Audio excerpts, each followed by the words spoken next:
two good matches. Started off with two good matches. Things couldn't go wrong, surely, after such a great start. Next up, we have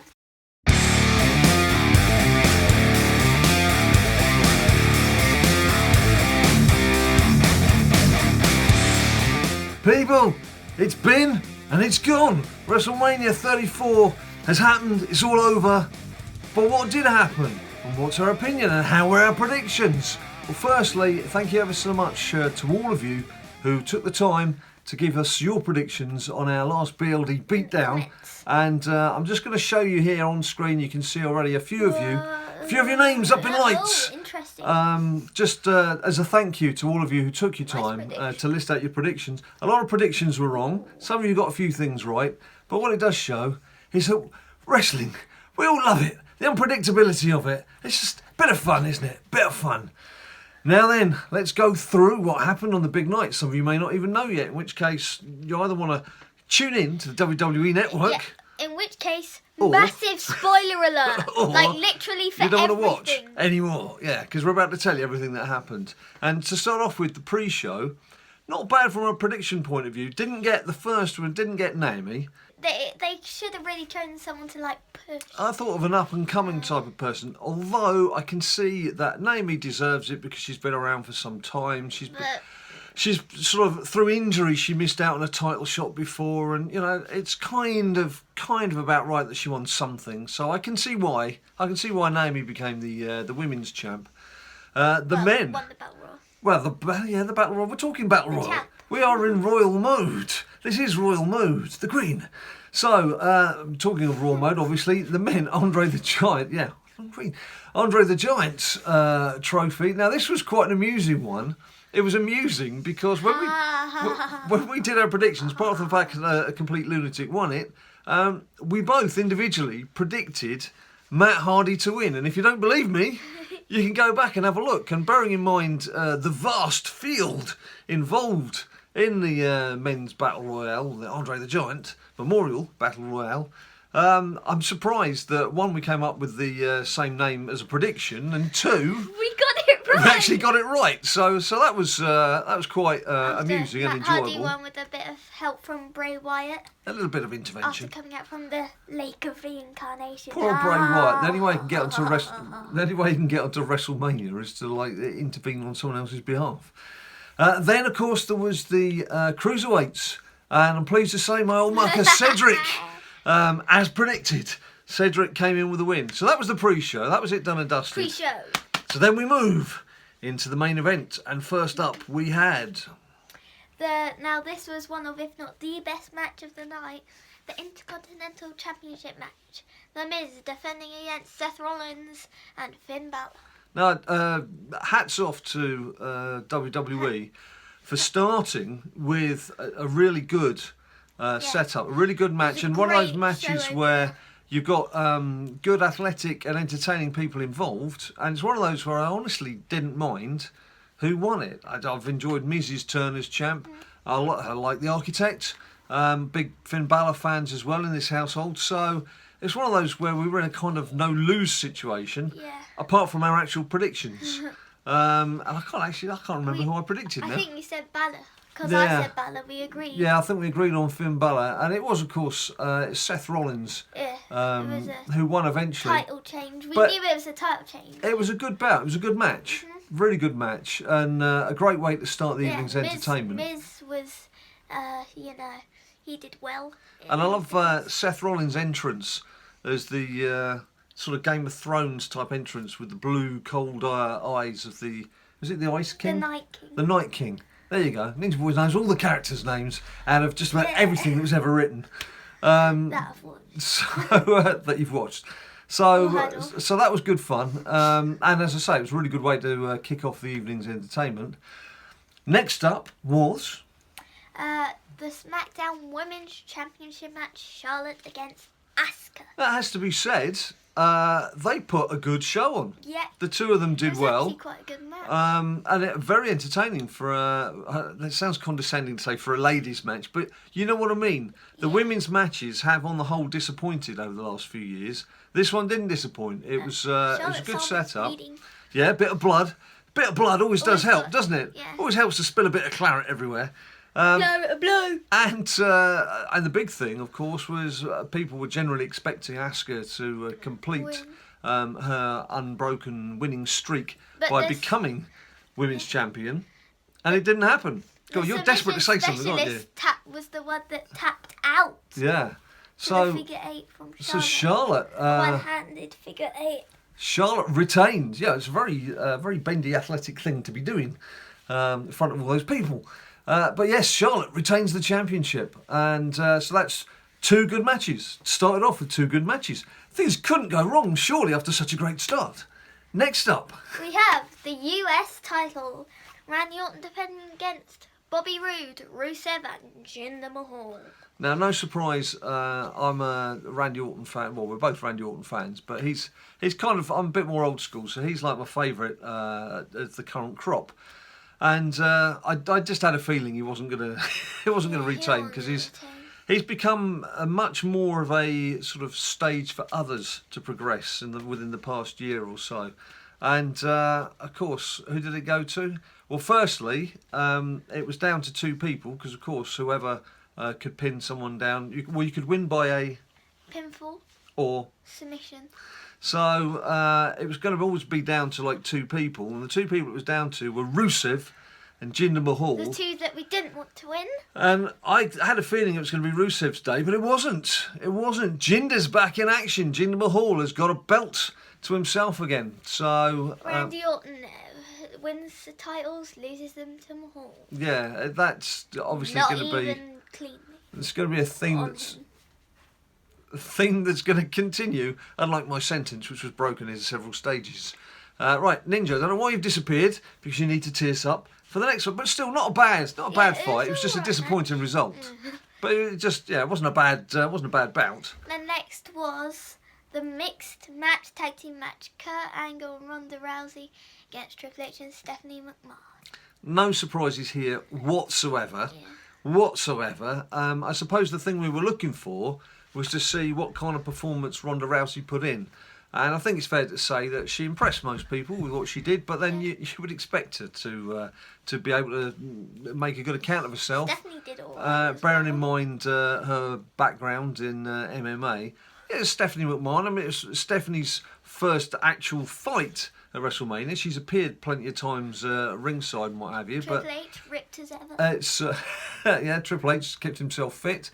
But yeah, so I guess what we got out of that was Ronda Rousey is obviously going to be good at what she's going to be doing. She made Stephanie tap out. What she's going to be doing, not quite sure where we now go with her, but yeah, it's going to be interesting to find out.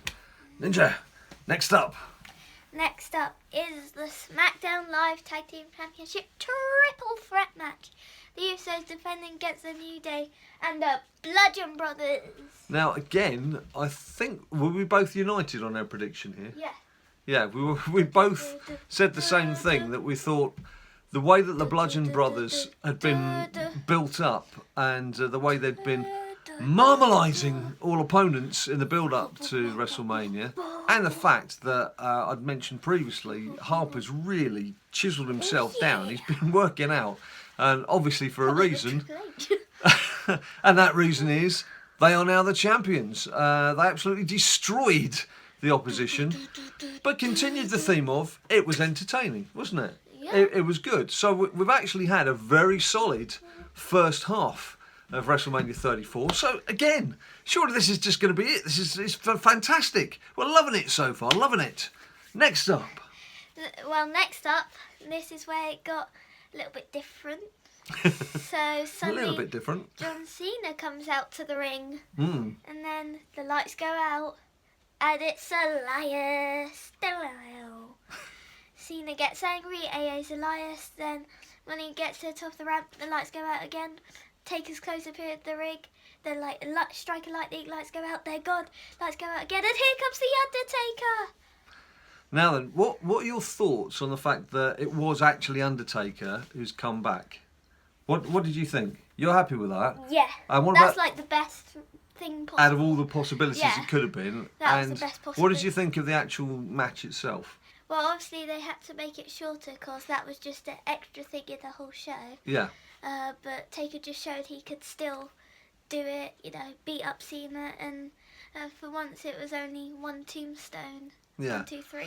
I must admit, I had mixed feelings because I obviously didn't want to see him lose to Roman Reigns in last year's WrestleMania, which he did. But then we had the long farewell, the hat in the middle of the ring and everything. And I thought, okay, well, look, he's done his bit.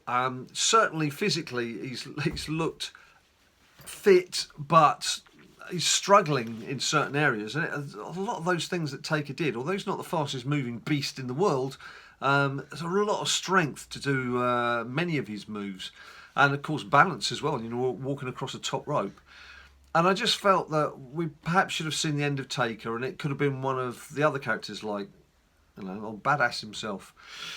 But 24 and 2. it wasn't to be. It was Taker, and I'm glad it wasn't some other gimmick like Bray Wyatt coming out in a coffin or something. And it was right that it was a fairly brief match and that Taker won it.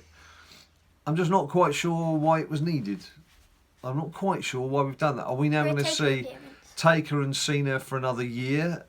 Is there going to be a rematch next year? Are we going to see Cena calling for a rematch? I don't know. Taker was probably just thinking, get the paycheck, go off on holiday. Yeah, well, personally, he was thinking that. I'm not quite sure what WWE were thinking, but anyway, there we go. It was what it was. I was pleased with the outcome, so I'm not going to complain about it. We've got to see Taker again. And at least now, if that is going to be his last appearance, we don't know that it is, but if that is to be his last appearance, he's finished with a victory. He's won, yeah. Yeah, so he hasn't gone out on a defeat. Which was disappointing. Yes. So that was followed by Kevin Owens and Sami Zayn against Shane McMahon and Daniel Bryan. This had so much potential, but it wasn't really that good. Failed to deliver. Yeah. You got Shane McMahon nursing an injury, so you kind of expected Daniel Bryan to be going all guns blazing from the start and to really take the fight to Owens and Zayn. But of course, we see them ambushed. Daniel Bryan is left prostrate outside the ring. So Shane McMahon, clutching his ribs after his recent hernia, which sounds pretty horrendous in itself. Is then doing his best to fight Zayn and Owens, and then Daniel Bryan comes to the rescue, and it kind of took away from what could have been a good fight. Yeah, it could have been a proper tag team. Ninja Boys sort of very 4 good wrestlers. Very succinctly said that. Yeah, it's not like they haven't got talent. They could have had a decent match between them. Instead of which, it was a rather poorly scripted, and unnecessary way to play that one out. So. Bit of a warning bell, really, with that one. It was like, okay, that's a bit of a disappointment. Daniel Bryan running the yes look makes Zayn tap out. Yeah. Expected win. Yeah. Okay, and then that was followed by Nia Jax against Alexa Bliss. The big lass. The big lass did what says Ninja Boy. Did what was expected, or at least what I expected her to do. I expected it. After and Ninja Boy expected it as well. I think everyone did. After all the verbal taunting that she's had and the backstabbing that's gone on, it was about time that she won something. Got very emotional as well. It's nice to see for something that obviously is acted out and scripted. Although the odd thing can happen that perhaps takes people off script, the odd connection, what have you, the odd broken nose and broken neck and things aren't scripted. But generally, you know what's going to happen, and it's nice to see Nia Jax get caught up in the emotion of it all and everything. So that was an okay thing. It wasn't a great fight, and it wasn't a surprising result as such, but it was okay. It had a feel-good factor to it, and that was followed by AJ Styles defending the WWE Championship against Shinsuke Nakamura. Now, you can tell who I'm supporting. Well, for me, taking away the Ninja Boy bias out of this, because AJ Styles is his number one WWE star of the moment, and has been for quite some time actually now. In fact, ever since we saw him a couple of times in London, well, 3 or 4 times in London. This for me was the fight of the night. This was I was hoping AJ was going to get revenge for his one defeat, which he'd had against Shinsuke in Japan. I like the whole Shinsuke thing. I just feel that AJ's a better champion, and also the problem with Shinsuke, I know you're Yes. going to say this, Yes. is that he can't really talk on the mic. He's not very good at projecting himself. You need the champion to give a bit of trash talk to the challenger, Yeah. you know, and cut And some promos. Before you all jump in and say, "Oh, how can you say that? You're being anti-Japanese." It's not that at all. Because I was the first to say when Adrian Neville, who's obviously from Newcastle, now you can say I'm anti-Newcastle. But you know, when you've got a Brit with a thick Geordie accent trying to talk to people, couldn't really understand. people can't really follow what you're saying, so it's not harder. good. It's not Good for their projecting. fault. No. So I like the whole Shinsuke, the character and the charisma around him, and he's a great wrestler. But I just, as a champion, I find it's quite an arduous task to follow him when you're going through these little segue 'Cause bits and he's Champions, you know, trying to tee people they up. have the match where they beat someone and then maybe the occasional losses, but Hmm. the only real big fight is on a pay-per-view, and in between that they need to do a lot of talking stuff. I mean, let's be honest. You've got to be the all-round package. Mm-hmm. You have to be. Look how Roman Reigns has had to try and make himself better on the microphone. And they've pushed him forward to try and get more character out of him because they know that that's a big part of it all. Now, I'm not going to say that Shinsuke's not going to be a champion at some stage. No, he Of course will he will have his be. time. That's going to happen. But at WrestleMania, with him already 1-0 up against AJ Styles, I thought this was the right time for AJ Styles to redress that balance and to prove what a worthy champion he was. Shinsuke And he did. And went for the Kinshasa, great counter into the Styles Clash, 1, 2, 3.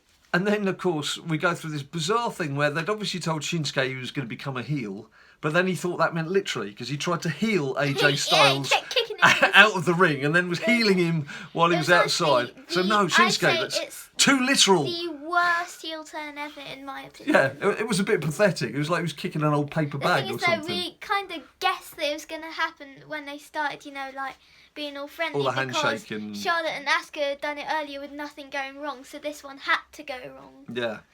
Anyway, all that aside, I'm perhaps being hypercritical if you take some of those points in isolation. But overall, as I say, for me, it was the fight of the night, and I enjoyed the whole package. And Shinsuke was just a bigger part of that as AJ Styles. So that was happy days. Then things started to go a bit pear-shaped. Just started getting a bit odd from here on in. And Ninja Boy's turning his page because he took notes. I'm telling you, he took a lot of notes during this WrestleMania. 2.5 pages. Yeah, go for it. What was next? Next up was the Tag Team Championship match for the Raw Tag Team titles. Jameson, Sarah versus Braun Strowman and a mystery partner. Now, we'd like many of you out there, and like Had been most of speculating loads of people. the WWE clan Could be and returns, family, we like were Samoa waiting to Joe. see who Braun Strowman's partner was going to be. I was waiting for it to go, Joe. Instead of getting some big returning star, and remember, we normally get a big returning star in a WrestleMania, Yeah. and we hadn't had anybody. Nobody had cropped up. The I mean, you only can't really real thing count was Bray Bray Wyatt. Wyatt. Yeah, so there hadn't been like a been big out for, like, returning 3 star. weeks.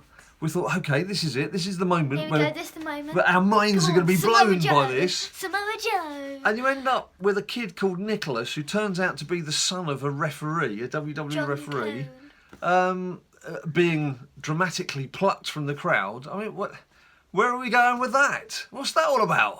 So I wasn't happy with that at all, I have to say. It was Thoroughly potential disappointing. that just completely fell flat. And then the fight itself was quite laughable then, because it was obvious Braun was going to have to do the And then fighting. it was just mainly all about Nicholas. Yeah. So didn't like that at all. That was a definite thumbs down for that. That was probably the match we were most looking forward to as well. Well, for me, that was possibly the second. I was looking forward to AJ Styles and Shinsuke. I have to say, for me, that should have headlined. For me, that should have been the main event. Totally. And then Braun, that was the next match that I was looking forward to watching. And that was just complete. It pulled the carpet from under my feet. I was just floored. Wasn't happy with that at all. And then when that concluded, what did that tee us up for, Ninja Boy? The main event. The main event. Brock Lesnar against Roman Reigns. Roman Reigns. 4 WrestleManias in a row. I was just going to say the same thing. And I think only one time of those he's won the Royal Rumble. The person who wins the Royal Rumble is the one who main events WrestleMania. Why? Not anymore. Why has Roman Reigns been in the main event for 4 consecutive WrestleManias. It's not as if he's like winning these matches either. It's not as if he's putting on the big show. Honestly, I mean, we don't need to listen to our opinion. You can just listen to the crowd who were chanting boring during it. This is awful. This is awful was another chant going. I mean, seriously. It was a huge disappointment. On top of that, for reasons I expressed in the prediction video, I thought, well, okay, not a fan of Roman Reigns. I know there's all the usual stuff, but I'm just not a general fan of Roman Reigns. I just don't think he's got great charisma. He's not a bad wrestler. Don't take that away from him. He's he's an excellent wrestler. But it it's not the package. He's not the package. Having said that, Brock Lesnar is just the stay-away champion. You barely see him in action, and when you do, he comes in, does a few F5s. Seems to have a very limited range these days. It's just like 2 things. Suplex, F5, and that's it. Doesn't do anything else. And what were we treated to? We were treated to Brock Lesnar dishing out a series of... Or you were actually counting. You doing a count at one stage, weren't you? Welcome to Ninja Boy Tally. Ninja Boy's Tally Book. Well, I didn't write down the F5s, but I remember there were 6 right. F5s. First of all, Roman Reigns shouldn't have been allowed to kick out of 1. Yeah. But okay, so the suplexes, 6 Germans and 4 belly to bellies. Right. 4 Superman punches by Reigns and 4 spears. And who won? Well, it was Brock Lesnar won. So we've got a guy who's clearing off to UFC has retained the title. Now, does that mean that... He'll drop it on Raw after Mania? Yeah. Does that mean that there's going to be a change within the next 24 hours? I mean, what was the point? What was the point in that? I mean, the only fun part, really, was seeing Roman Reigns not just being cut, but he was spilling claret everywhere. Brock Lesnar. Brock took his gloves off. Gloves. Probably had a nice razor blade shoved in between his knuckles. And no, his knuckles are the razor blades. Boom. And that was it. Virtually scalped Roman Reigns in the ring. 6 F5, 1, 2, 3. So that was it. That was the main event. It didn't go down well with the crowd in New Orleans. And from some of the reaction we've seen already on Twitter, not looked at too much because I don't want to read too much of outside opinion. I wanted us to come on camera and give you our concerted opinions first. But I don't think too many people are disagreeing with our overall view of that particular bout. So there we have it. So overall, for WrestleMania 34, there's a saying in England when it comes to football, it's a game of 2 halves, because things can change. Well, for me, this WrestleMania was a game of 2 halves. First half was pretty good, bordering on excellent. One of, if not the best first and then half. Second half, I mean, rubbish. I guess you could say AJ Styles and Shinsuke kind of spilled into the second half. AJ Nakamura should have been the main event. Only good match in the second half. Yeah, but it really was a big disappointment, and you kind of want the better things in the second half when your energy's flagging. Yeah, it's a long thing to get through. You need a good match at the start, and they started off so couple well. Matches at the end. Yeah. So anyway, that's it from us. From our previews, which again, thank you all for giving us your previews and predictions. Out of 10. You're going to give a mark out of 10? Okay, this is going to be interesting. Yes. I'll say mine, then I want you to say yours. At the same time? Or? No. No, okay. I'll say mine first. I'd probably... Can we do halves? I was just thinking, are we doing halves? Yeah, go on, do halves. Let's do halves. 5.5 out of 10. No, you can't do 5.5. Why? Because that's what you were going to do. That's what I was going to say. I think 5 would be too harsh. Yeah, 6 would be a bit too much. 6 is... I think 6 is too much, to be honest. Because I really do feel like half of it was good and half of it was... to the point of... it frustrates me when you're left with things that either haven't been teed up properly or don't make sense. And I don't mean don't make sense in that you can't see what storyline's coming up next and you might be pleasantly surprised. I mean, they don't make sense because whatever the following scenario is going to be isn't going to be satisfying. You can look at all the permutations and you go, well, either way, I don't think that's going to work. So, no, go on, I'll stick with... We'll say the BLD HQ verdict on WrestleMania 34, 5.5 out of 10. 5. So, you know what to do. Let us know in the comments down below. What were your opinions? What did you make of it? Are we being too harsh? Are we being too kind? Some of the things that we said that you disagree with are some of the things that we agree with. Just get involved down below. Let's have a discussion going. And let's tee up the next BLD beatdown will be a preview to the Greatest Royal Rumble on April 27th. So we'll come out a couple of days before that just to give our opinion on a few of the favourites, the runners and riders, and again ask you to get involved. And you may see your name as those people who I showed at the start did in today's video. So there we have it, people. Thank you ever so much for watching. We'll be back again, as Ninja Boy said, in a couple of weeks. But until we see you next time, you stay cool.